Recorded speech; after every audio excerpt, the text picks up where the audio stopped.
Salut les pêcheurs, alors aujourd'hui on va parler d'une chose qui ne va peut-être pas vous venir à l'esprit tout le temps, mais qui est quand même vachement importante quand on arrive au bord de l'eau, notamment quand on veut pêcher aux appâts.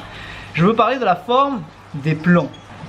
Alors les plombs, il en existe plein de sortes. Ce qui va nous intéresser aujourd'hui, c'est comment choisir sa forme de plomb. Tout simplement parce que vous voyez bien qu'il existe plein de plombs différents. Ça peut paraître basique, mais il y a quand même des côtés techniques à regarder, notamment si vous faites du surf casting, que vous pêchez du bord, de la plage, des cailloux ou dans un port. Voilà, il y a des petites subtilités qui pourraient sûrement vous intéresser si vous voulez prendre un peu plus de poissons. Alors en général, les plombs, ça se décompose en forme ronde ou forme plutôt carrée. C'est-à-dire on va avoir les olives classiques, ils sont elles plutôt ovales, rondes, alors qu'on va avoir des plombs qui vont vraiment être carrés. Il y a des plombs qui vont avoir tendance à vraiment accrocher le fond, alors qu'il y en a qui vont avoir tendance à plutôt rouler sur le fond. Un plomb, ça reste un plomb, ça coule, mais au moment où ça coule, ce qu'il faut garder à l'esprit, c'est que si vous pêchez calé au fond avec des appâts, selon le courant, selon le fond, selon le vent qui va prendre votre ligne, le plomb risque de bouger sur le fond, tout simplement, il risque de rouler en fait. Et là, ce qui va se passer, c'est qu'il y a des jours où clairement le fait que votre plomb roule sur le fond, ça risque d'embrouiller votre ligne, d'embrouiller votre montage et de rendre votre pêche inefficace. Alors qu'il y a des jours où le fait que ces plombs roulent sur le fond, ça peut donner un peu de vie à votre montage qui va avoir tendance à le suivre doucement. Il y a des jours où il va falloir que ça reste au fond et que ça ne bouge pas. Il y a des jours où il va falloir que ça bouge un peu pour rendre votre montage plus efficace. Donc concrètement, comment essayer de regarder son approche? C'est de regarder tout simplement les conditions météo. Si je pêche aux appâts de la plage, je vais regarder si déjà à première vue, est-ce qu'il y a des grosses vagues, ou alors est-ce que les vagues sont plutôt courtes, ou alors est-ce qu'il n'y a quasiment pas de vagues. Tout simplement parce que s'il y a des vagues, ça veut dire que ça remue, ça veut dire qu'il y a du courant. Donc ça veut dire que s'il y a du courant en surface et que ça bouge, au fond, il va y avoir les marées, les courants qui vont remuer le fond, tout simplement. Attention, attention, des fois c'est très traître. On a l'impression, notamment en bateau, des fois quand on a les vagues qui arrivent dans une direction, on pense que le courant vient dans la même direction. Mais ça peut s'avérer faux, puisqu'il y a des jours où vous êtes en bateau, le vent vous pousse dans une direction avec les vagues, mais le courant fait que vous partez en fait dans l'autre direction. En fait, c'est assez compliqué, c'est pas facile à concevoir, mais c'est quelque chose qu'il faut essayer d'apprendre à observer. Donc si la mer bouge, elle va avoir tendance à remuer le fond, et donc il va forcément y avoir plus de courant.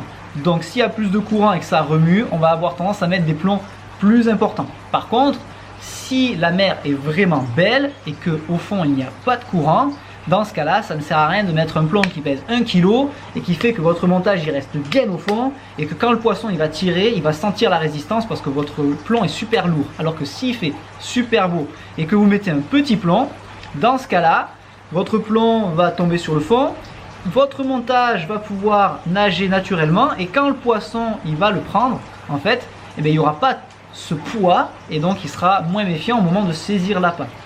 Donc ça, voilà, pensez à le regarder. La première chose que je vais regarder quand j'arrive sur un poste, c'est la nature de la surface. Est-ce qu'il va y avoir des grosses vagues, des toutes petites vagues, ou alors tout simplement pas de vagues?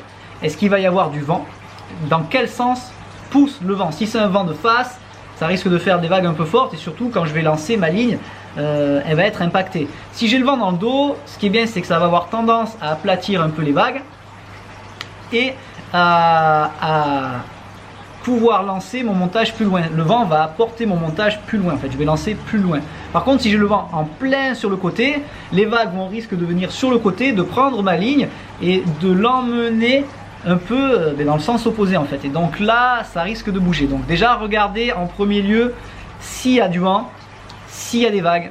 Ça c'est déjà les premières choses à regarder pour choisir son poste, parce qu'il y a des jours où vous allez vouloir être à l'abri du vent pour pouvoir lancer loin. Il y a des jours où vous allez vouloir que ça bouge. Voilà, ça c'est à regarder. Ensuite, quand vous allez arriver sur votre poste, vous allez lancer vos cannes Et vous allez voir surtout ce qui se passe, parce qu'en fait la pêche c'est pas comme on pourrait croire à la télé ou quoi, où on jette, paf, ça mord dans tous les sens. Non, non, non, non, non. La pêche c'est beaucoup d'observation, et quand vous allez arriver sur le poste, la première chose à savoir c'est de comprendre un peu ce qui se passe. Vous arrivez, hop, pas de vent aujourd'hui, pas de vague, génial, pas de courant. Vous lancez et d'un coup il se trouve que votre plomb bouge dans tous les sens. Ça, on peut le voir qu'en étant sur place et en essayant. Alors ce qui va se passer, c'est que quand vous allez arriver sur le poste, vous allez faire des premiers lancers tests, c'est-à-dire vous allez mettre vos appâts tranquille et vous allez établir une première stratégie, c'est-à-dire hop, je vois que ces conditions sont comme ça, je vais faire le montage que je pense être le meilleur.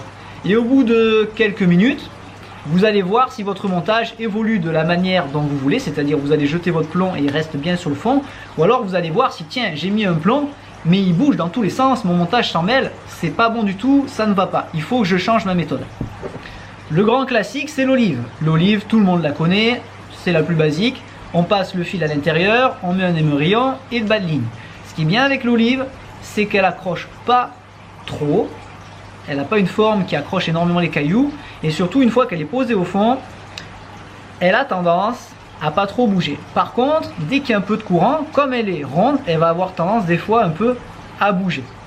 C'est pas forcément mauvais, parce qu'en fait le fait qu'elle bouge, ça peut, dans des conditions très calmes et très claires, donner un peu de vie à votre montage. Ça va faire nager votre fil à droite, à gauche en fait, et le fil va suivre le roulis de l'olive, et ça c'est vachement intéressant pour des conditions qui sont assez calmes.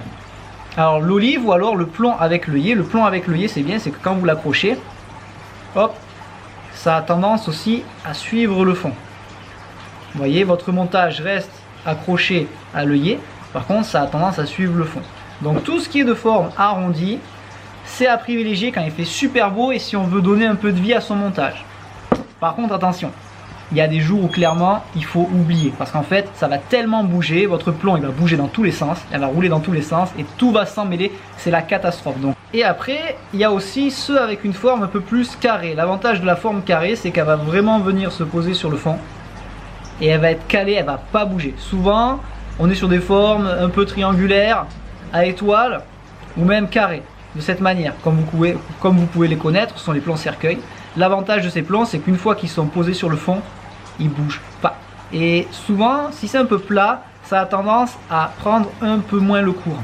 Les jours où il va y avoir beaucoup de courant, ces plombs-là vont avoir tendance à rester vraiment sur le fond et à garder votre montage stable.